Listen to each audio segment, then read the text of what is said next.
Le fils de Kadhafi a été éliminé aujourd'hui, le 3 février 2026, dans son jardin privé à Zintan.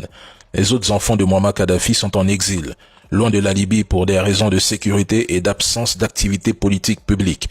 Voici ce qui reste de l'héritage de Kadhafi, qui rêvait d'une Libye forte et puissante.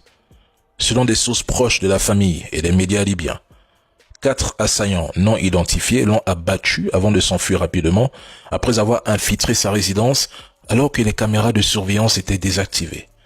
Des affrontements armés impliquant des milices comme la Brigade 444 affiliée au gouvernement d'Union nationale basée à Tripoli ont été signalés dans la région du Hamada au sud-ouest de la capitale, ce qui pourrait être lié. Tout porte à le croire, mesdames et messieurs. Une trahison interne, une élimination pour des raisons successorales ou une infiltration par des rivaux semble très probable. Au-delà de ces éléments immédiats, Saïf Kadhafi représentait une menace vivante pour de nombreux acteurs. Il incarnait le symbole d'un possible retour à une Libye unifiée sous influence kadhafiste avec son charisme et ses liens tribaux. Son élimination n'est pas un accident, mais une exécution calculée dans une Libye ravagée par le chaos post-2011 où le pouvoir se conquiert désormais par les balles, les trahisons et les alliances opportunistes les plus cyniques. Il était en train de monter une campagne politique pour unir les loyalistes kadhafistes et les tribus du sud et de l'ouest. Tout le monde voulait sa peau, et du moins, une longue liste d'acteurs en Libye et à l'étranger avait un intérêt clair à l'éliminer. 14 ans après la chute de Kadhafi, la Libye promise aux Libyens en 2011 comme paradis de démocratie et de liberté n'est plus qu'un État failli.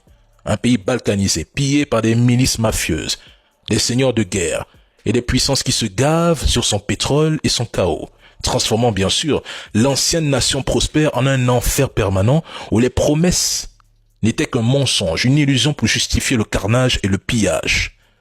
Bienvenue dans la nouvelle Libye. Epstein n'était qu'un fusible, un pion visible et remplaçable dans un système beaucoup plus grand, ancien et brutal.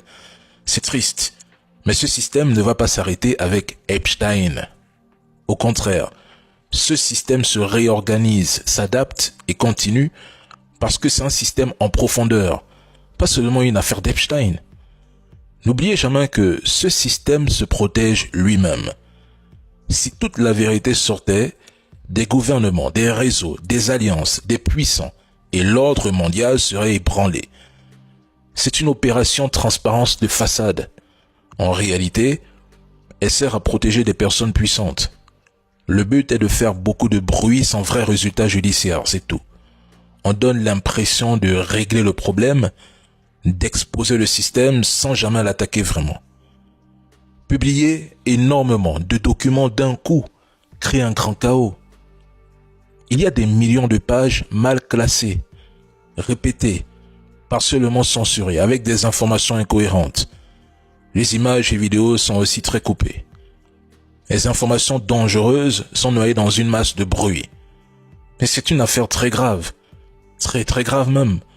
Beaucoup d'élites qui parlent de droits de l'homme, de démocratie et de justice sont presque toutes impliquées, qu'elles soient citées officiellement ou non, c'est-à-dire censurées. Mais à la fin, les gens vont se lasser et passer à autre chose. Pendant ce temps, le système, lui, reste intact.